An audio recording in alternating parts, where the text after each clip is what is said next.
So we've been sort of setting up this whole idea of, okay, so these typical discussions about discipline and thinking about discipline, those discussions are not necessarily leading us to the kind of experience, the kind of learning experiences in school cultures that that reflect sort of this upper part of this list.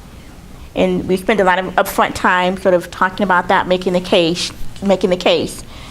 And I want to sort of frame it that you all are here, and so you're here because you recognize that we maybe need to think about discipline differently in our context. So a lot of upfront pieces, probably information that you were familiar with, that you recognize, that was already something that you've been thinking about. And it's sort of, sometimes when you sort of give the sort of rationale, there's a sense of, well, you're sort of preaching to the choir a little bit.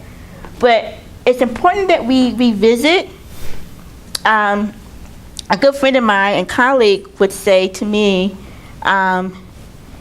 although you might be preaching to the choir always needs to practice and rehearse, right? So the idea is that how will we practice at communicating this rationale to those of us, to the groups or stakeholders that we need to communicate this information? Because while you may have been thinking about this and wrestling with these ideas and questioning, how our policies are working, those conversations may often be, you may have been unique in having those conversations in those ways. And so you will be in a position of sort of introducing this notion and questioning and what we often call troubling traditional discipline practices for your colleagues or for your staff members or for particular community members or for maybe your school board, for example, right? And so we spend some upfront time and you're thinking about and providing more information and content that sort of provide a rationale for why we want to begin to talk about these things differently. So we opened up the discussion this morning around this notion of reimagining or reframing to this idea of talking about creating safe and inclusive school cultures. And I start off by saying that we hear that a lot, but what does that really look like? What do we really mean? So we're presenting a framework that helps us really deconstruct, if you will, what we really mean by a safe and inclusive learning environment or safe and inclusive school cultures. So this is the framework that we're proposing. That oftentimes when we talk about safety, we focus in on this piece of the pie, if you will, physical safety. We know, though, that there's so much more to feeling safe. The ideal of safeness, safetiness, feeling free from harm and threat is complex and multidimensional. So it is, it is about ensuring physical safety for the adults and the young people that are in our school communities. But it's also about intellectual safety. To what extent do our students feel safe to even express what they know and how they know, and the ways in which they can express what they know and how they know it? Do our students feel safe to take risks, intellectual risks in class? We know, though, that it's more than physical safety and intellectual safety. We talk about cultural safety, and we saw the video of the young people talking specifically about that. The young woman with the glasses said, which resonated with me so much, you shouldn't have to be brave to be who you are, right? You shouldn't have to be brave. You should feel safe to be who you are.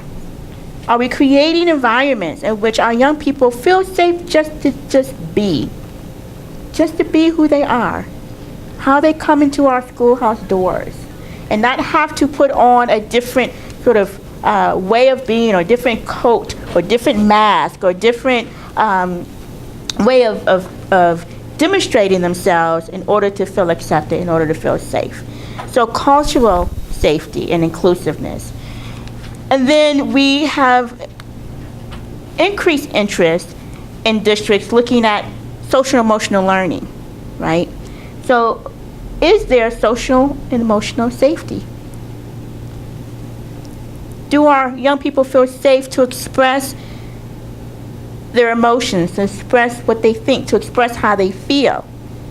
Brendan talked about that many of the behaviors that are often characterized as problematic, as disruptive behaviors, are simply students really expressing their feelings towards rules and practices that they perceive as being unjust. And in many ways, they are in fact unjust, right? And so, do we have environments where our young people feel not only physically safe, but intellectually safe, culturally safe, and social emotional safety? And we can't have any discussion about safety unless we include the issue of inclusiveness, of inclusivity.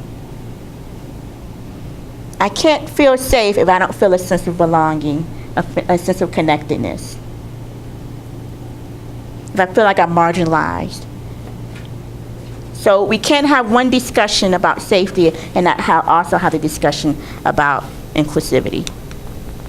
So let's sort of deconstruct what we mean and sort of operationalize this a little bit. In your packet, you have these descriptors on pages that look like this, because we know that the slide may be somewhat difficult to read. So let's break down physical safety, and I encourage as I'm talking through these, for you to underline or highlight. I think everyone did we give everyone a pen, a GLEC pen? They're all in the basket. So you have GLEC pens in the basket. Your GLEC pens, at the tip of them, there's a highlighter. So we want to highlight. Well, there's a highlighter. You want to pull the cap off because it's a highlighter. But I suggest that you highlight, circle key constructs, ideas, concepts embedded in these descriptors that really stand out to you, to really resonate with you. So our first area of safety is that of physical safety and inclusiveness. We're talking about schools' infrastructure and physical structures that are designed to meet the needs of the whole child and of all the children in your school. We're talking about in terms of accessibility. We're talking about in terms of being able to navigate the environment. Classrooms and non-classroom settings are arranged to create open, safe, and equally accessible spaces. There are many times that I've conducted various classroom walkthroughs, and the classrooms themselves were so cluttered. It's so cluttered with this stuff that it was difficult to even walk around the classroom. It's difficult without really interfering with someone else's space. You know, walking up and down the aisles was so tight that if students had book bags, those book bags would be in the way of traffic. The wall spaces were so cluttered that if youngsters wanted to see their own work, they could not recognize their own work from the other sort of stuff, the other distractions that were on the walls. So this whole notion of it being open and safe so that the classroom teacher can walk up and down. We don't want classroom teachers that are sitting in one spot. We want our teachers to be up and walking up and down the classrooms and talking to the students and making eye contact and coming and checking work. But can our teachers navigate classroom spaces in a safe way when they're overly cluttered? We're talking about implementing prevention and intervention plans regarding school safety, both in classrooms and in common spaces and in surrounding community areas. If your schools are situated in neighborhoods and your students are walking to school or at the bus stop, how are we ensuring that they feel safe at the bus stops? How are we ensuring they're feeling safe in their routes from school to home and home to school? What do we have in place to make sure that our young people are feeling safe? And are we looking at our data? Are we collecting data around those hot spots, those areas where students are identifying that they feel unsafe, so that we're making sure we're being proactive and putting in place strategies to ensure safety. But what about on the bus as well? So we think about safety on the bus. What about safety in the nearby convenience store that all the ninth graders congregate after dismissal? Are we making sure that those spaces are safe? Are we in communication with our community members where our young people frequent around the school community so that we're in dialogue and we're ensuring that those spaces are safe as well? The systems are in place so that students and staff feel safe to report physical safety concerns, and that those reports are followed up on, and that the procedures are well known to everyone in the learning community.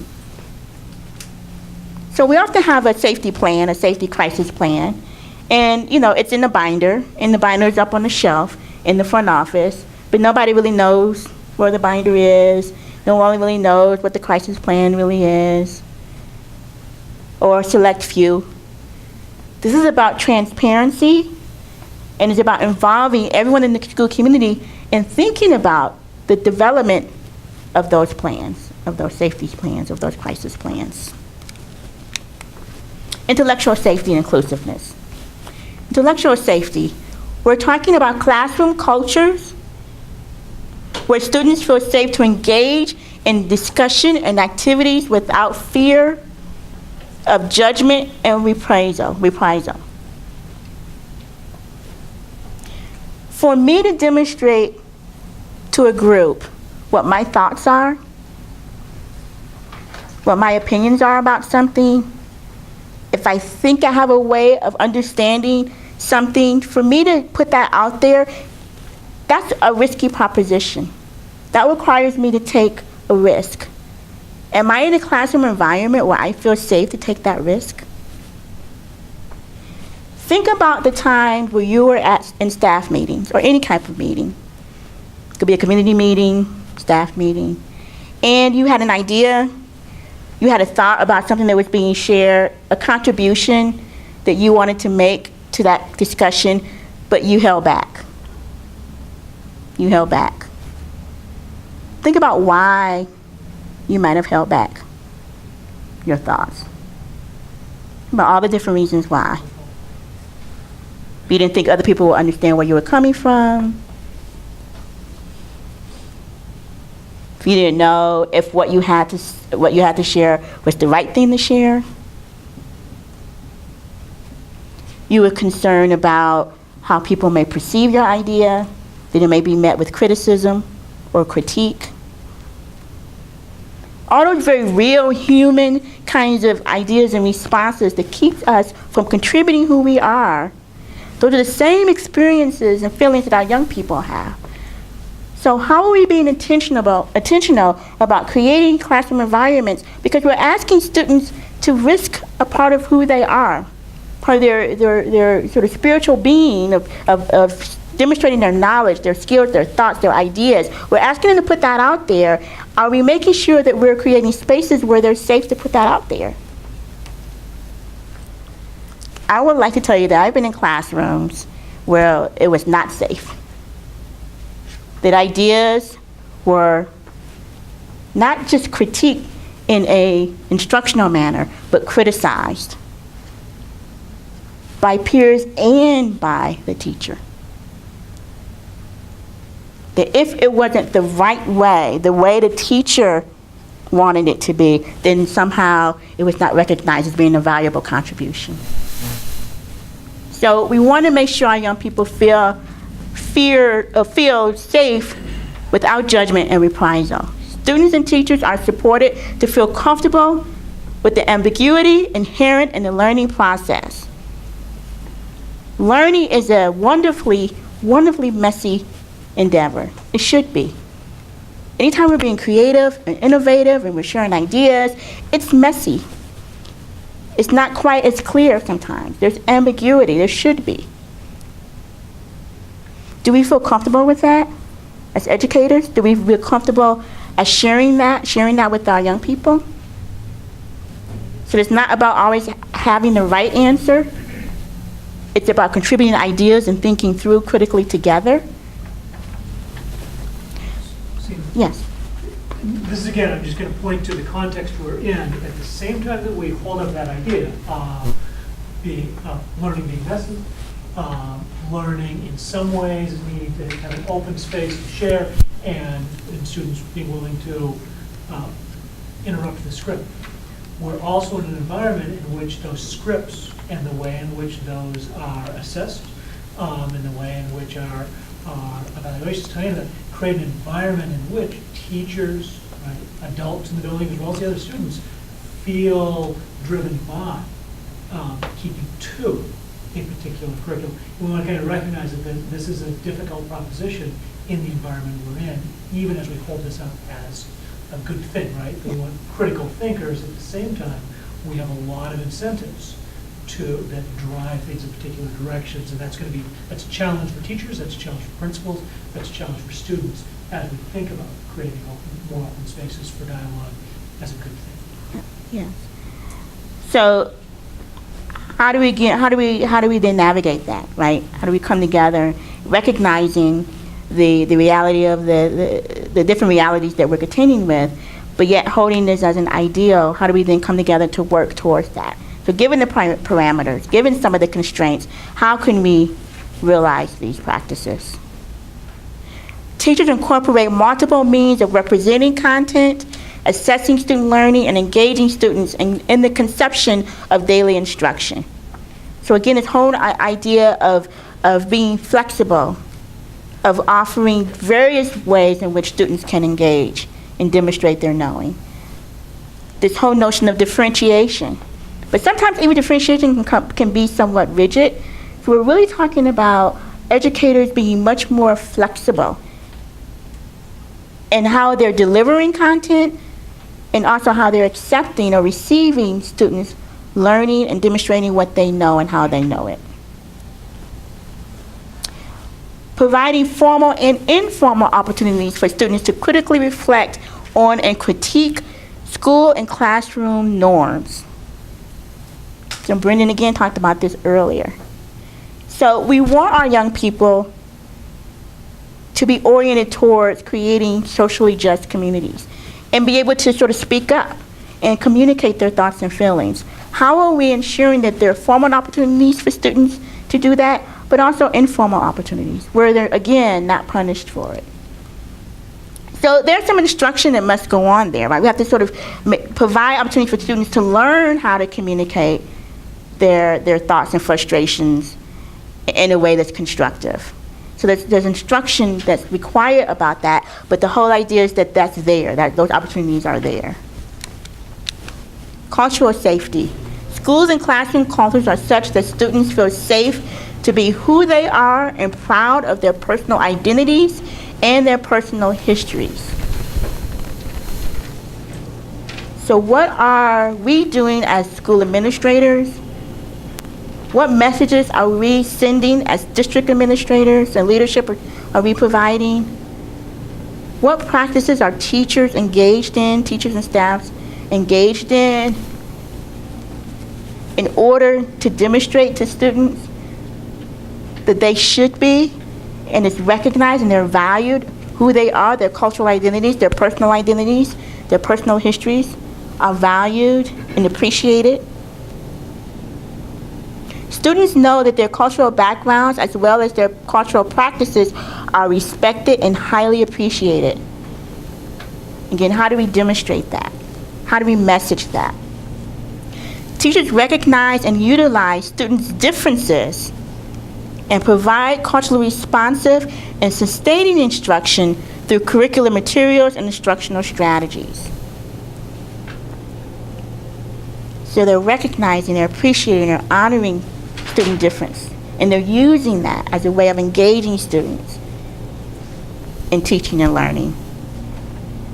And school policies and procedures are designed and implemented in ways that keep everyone's cultural values and practices in mind. The only way that we can really truly operationalize this or engage in this is if we bring in stakeholders in the conversation around policies and practices. Because we can't make assumptions about what someone else, how students may think, how families may think, how teachers might think. We want to know, we want authentic voices, so they need to be a part of the conversation. So, this is also one that I think we have to think not just that they are designed, but the ways in which they become corrective, and we have procedures like something about, our discussion earlier around the restrooms, and that in some ways, that the way the restrooms in the schools have been understood was around an understanding of gender. But finding ways in which that becomes more flexible to accommodate broader understandings of gender require some self-corrective mechanisms.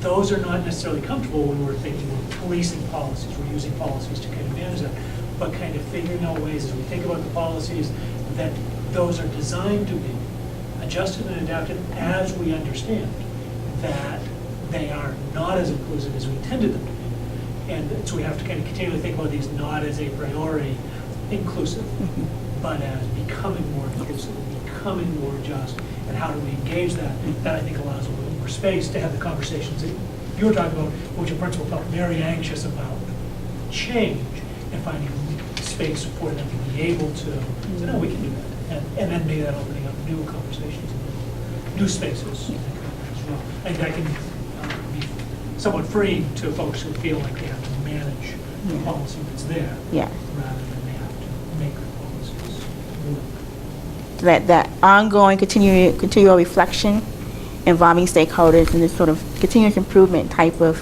mindset and orientation.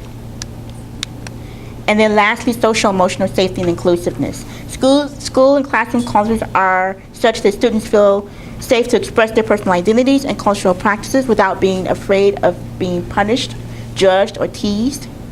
Difference is recognized and respected, and students are supported to appreciate multiple perspectives and the lived experiences of others from backgrounds different than their own. Adults are intentional about cultivating empowering relationships with students. So empowering relationships with students, right? Students are supported to engage in social critique and make decisions that will lead to social change towards a just community. So we're again encouraging. So this is very counter to this notion of control, right? So we're not trying to control students. What we're trying to do is cultivate empowering relationships with students so that they become co-creators in the learning cultures that they navigate. Policies and practices are liberatory and enable students to feel free to express their own emotions, desires, and opinions constructively, as well as empower students to make decisions towards self-determination. And I will also add, not only students, but also adults. So, this is our framework. This is what we're suggesting, how we would think about, how we conceptualize what safe and inclusive schools culture should look like and could look like. So, of course, we're not there, and so it requires us to come together, critically reflect on our current situations, and plan for how are we going to move closer to this identity, to this ideal. So we have 10 minutes before lunch. We do want to engage in a quick activity where you have a chance to talk with each other about these concepts. We're going to do a four-corner with the last 10 minutes of our time together before our break. And what we have across the room, Tiffany, can you point out what we have across the room? Sure. So we have 4 different stations. The first station here is just a colored copy of what you have in your packet. So this would be the station for Group 1, physical safety and inclusiveness. Station 2 is intellectual safety and inclusiveness. Station 3 is social emotional safety and inclusiveness. And Station 4, which is right behind Seena, is cultural safety and inclusiveness. So we're going to count off in 4s. Let's start with the table over here, and then we're going to have our groups